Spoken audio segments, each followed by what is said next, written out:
Hello friends, मैं हूं ए सिंह और आप देख रहे हैं यूट्यूब चैनल ए सिंह केमिस्ट्री। आज हम लोग पढ़ाई कर रहे हैं यहाँ पे 12 का फर्स्ट चैप्टर सॉलिड स्टेट, जिसमें हम लोग क्लासिफिकेशन तक पहुँच चुके थे, मतलब पढ़ाई कर चुके थे। उसमें आज हम लोग चर्चा करेंगे calculation of number of constant particles in unit cell. कहने का मीनिंग है बच्चे लोग कि किसी यूनिट सेल में कितना कांस्टेंट पार्टिकल है उसका कैलकुलेशन करेंगे। तो आपको पिछले क्लास में बताया गया था कि क्यूबिक यूनिट सेल जो है, सिंपल क्यूबिक यूनिट सेल में केवल कांस्टेंट पार्टिकल कॉर्नर पे होता है और फेस सेंटर में फेस के सेंटर और कॉर्नर पे होता है, बॉडी सेंटर पे बॉडी के सेंटर पे होता है। तो उसी के अकॉर्डिंग हम लोग चर्चा करेंगे कि सिंपल क्यूबिक यूनिट सेल में total number of constant particle कितना है, एफसीसी में कितना है। तो उसको एक एक करके हम लोग सबका स्टडी करेंगे। तो आपका ये हेडिंग है कैलकुलेशन ऑफ नंबर, मतलब किस यूनिट सेल में कितना नंबर ऑफ कांस्टेंट पार्टिकल होता है। तो इसके कैलकुलेशन के लिए हम लोग बात करेंगे बच्चे लोग सिंपल क्यूबिक यूनिट सेल में कि सिंपल क्यूबिक यूनिट सेल में कितना कांस्टेंट पार्टिकल होगा। तो बच्चे लोग ध्यान देंगे यहाँ पर हम लोग जो है ये जो यूनिट सेल बना रहे हैं, इस यूनिट सेल में क्या है कि कांस्टेंट पार्टिकल की बात करें हम लोग तो केवल कॉर्नर पे होता है। तो बच्चे लोग ध्यान देंगे कि टोटल कॉर्नर इसमें है कितना। तो पहले ही हम देख चुके हैं कि टोटल कॉर्नर 8 होता है। तो मान लीजिए कि एक रूम है जिसका लंबाई, चौड़ाई और ऊंचाई तीनों बराबर है। उसमें हम लोग बात करेंगे कि यह क्यूब है, क्यूबिक यूनिट सेल है। यहाँ पर केवल कांस्टेंट पार्टिकल जो है कॉर्नर पर है, इसलिए आप इसको बोलते हैं सिंपल क्यूबिक यूनिट सेल। तो सिंपल क्यूबिक यूनिट सेल में total number of constant particle कैसे पता चलेगा।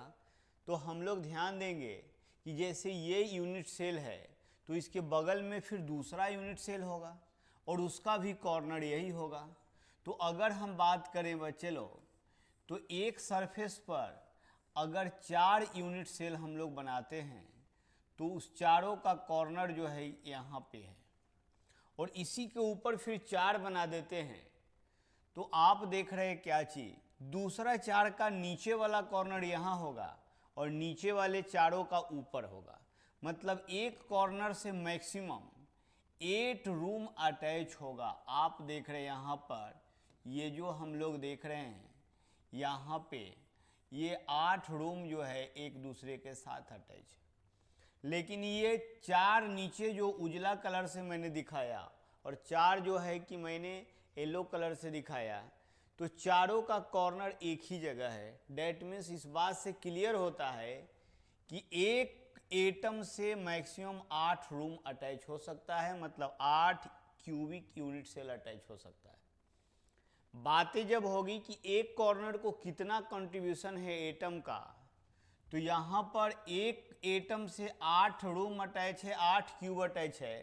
तो एक क्यूब के एक कॉर्नर से 1/8 कांस्टेंट पार्टिकल है। तो हम लोग इसी का कैलकुलेशन करेंगे बच्चे लोग। आप सब लोग ध्यान देंगे यहाँ पे कि एक कॉर्नर से 1/8 कांस्टेंट पार्टिकल है तो फिर 8 कॉर्नर से कितना होगा। और सिंपल क्यूबिक यूनिट सेल में तो केवल कॉर्नर पर ही पार्टिकल है। तो बच्चे लोग ध्यान देंगे number of constant particle, number of constant particles, number of constituent particles from one corner 1/8 है। आप देख रहे एक कॉर्नर से नंबर ऑफ कांस्टेंट पार्टिकल 1/8 हो रहा है। इसलिए हम लोग बात करेंगे कि number of constant particle from 8 corner. तो आप देख रहे हैं क्या चीज, 8 कॉर्नर से क्या है 1/8, एक कॉर्नर से 1/8 है तो 8 कॉर्नर से मैंने इसमें मल्टीप्लाई कर दिया तो आप देख रहे हैं क्या चीज, आप देख रहे हैं यहाँ पर ये 8 से जो है 8 कट जाएगा, तो यहाँ पर एक बार में कट रहा है बच्चे लोग। तो आप देख रहे हैं यहाँ पर ये जो है कि एक टोटल कांस्टेंट पार्टिकल 1 मिल गया। तो कहने का मीनिंग है यहाँ पे कि सिंपल क्यूबिक यूनिट सेल में एक कांस्टेंट पार्टिकल से 1/8 मिल रहा है, तो 8 से कितना हो जाएगा, तो 1/8 इंटू 8, तो यहाँ पर कैलकुलेशन करने के बाद 1 पार्टिकल मिला। तो इस बात से क्लियर हो गया कि सिंपल क्यूबिक यूनिट सेल में total number of constant particle 1 होता है। अब हम लोग बात करेंगे बच्चे लोग कि इसी तरह से कैलकुलेशन होगा सिंपल के बाद जो है face centred cubic unit cell. तो face centred cubic unit cell में total number of constant particle कितना होगा।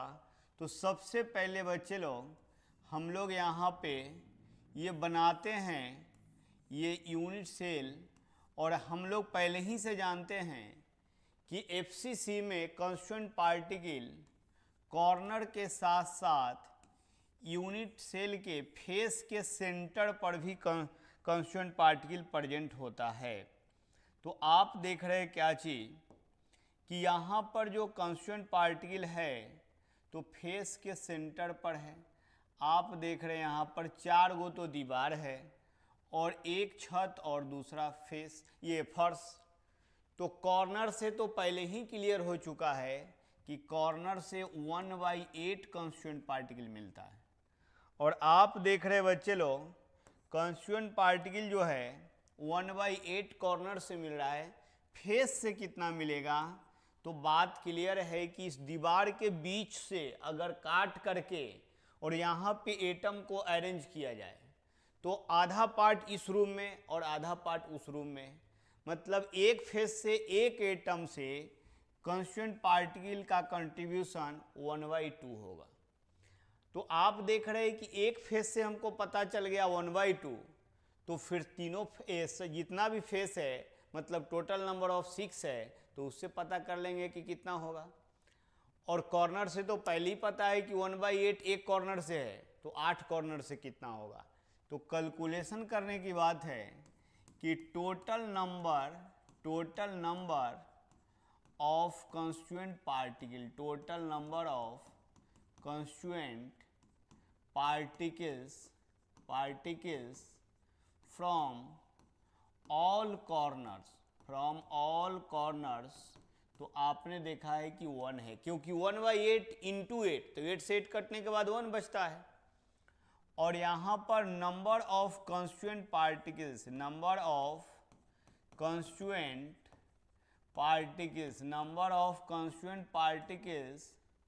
फ्रॉम 1 फेस, एक फेस से 1/2 मिल रहा है यहाँ पे। तो हमको पता होना चाहिए कि इसमें टोटल नंबर ऑफ फेस 6 है। तो आप देख रहे हैं बच्चे लोग number of constant particles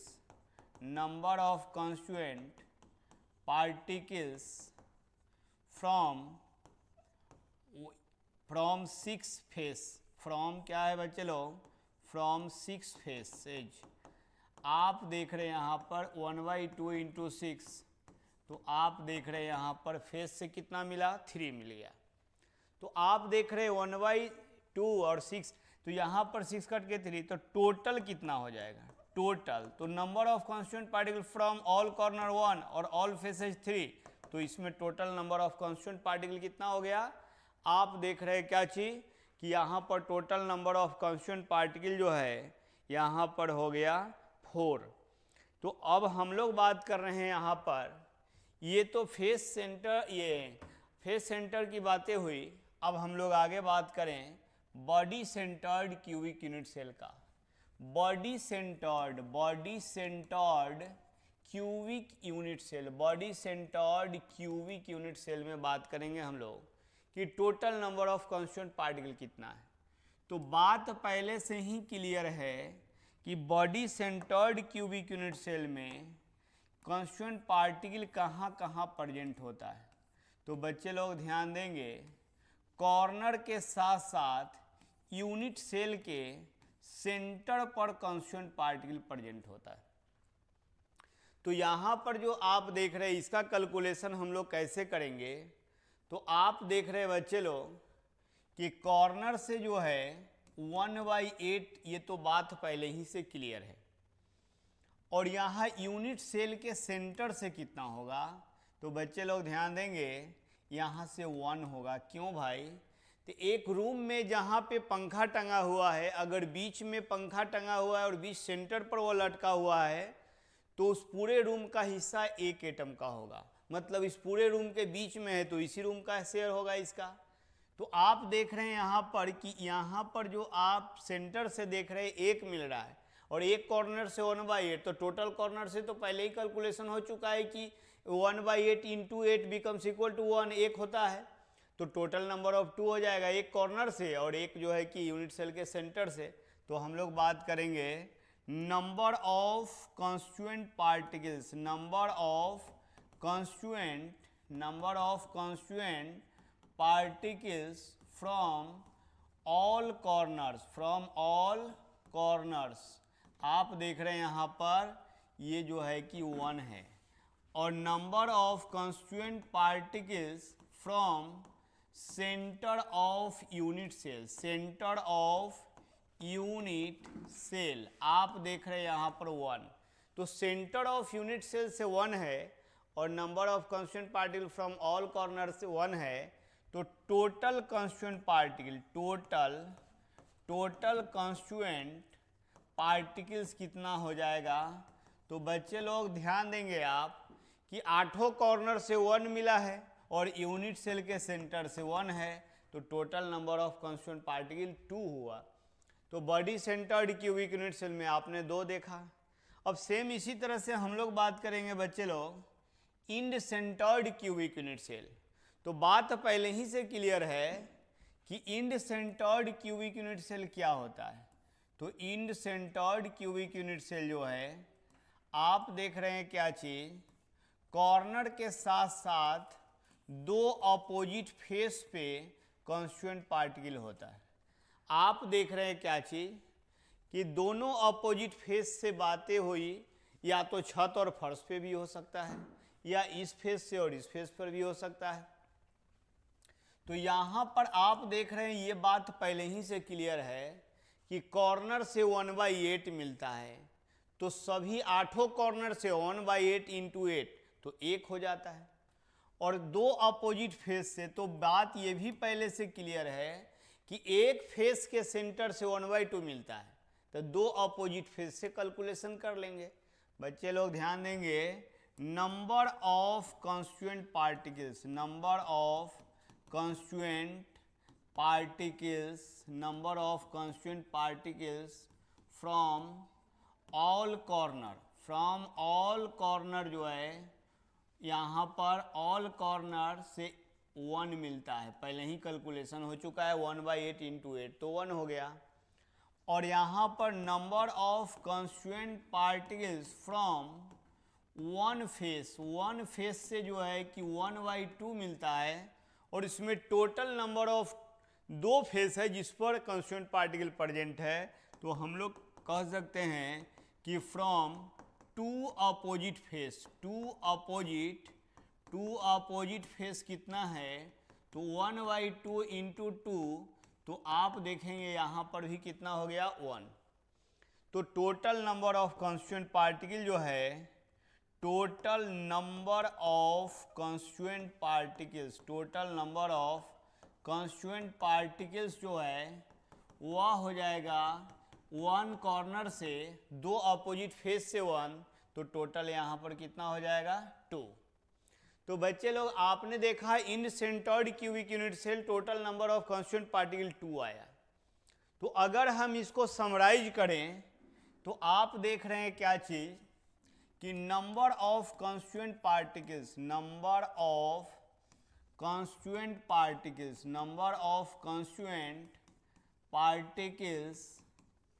in unit cell सबको अगर हम समराइज करें तो सिंपल क्यूबिक यूनिट सेल में आपने कैलकुलेट किया कि 1 कॉन्स्टिट्यूएंट पार्टिकल है।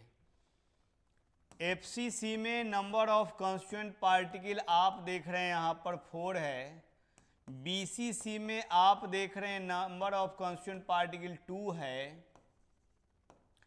और आप देख रहे हैं यहाँ पर ECC end centred cubic unit cell में भी नंबर ऑफ कॉन्स्टिट्यूएंट पार्टिकल 2 है। तो बच्चे लोग ध्यान देंगे, ये समरी हम लोग याद रखेंगे, कैलकुलेशन ध्यान में रहे चाहे नहीं रहे, कि सिंपल क्यूबिक यूनिट सेल में number of constituent particle 1, FCC में 4 है, BCC में 2 है, ECC में 2 है। तो बच्चे लोग आज के एपिसोड में इतना ही। आप इसको अच्छा से रिवाइज करें, कोई कन्फ्यूजन है तो कमेंट करके पूछें। Thank you.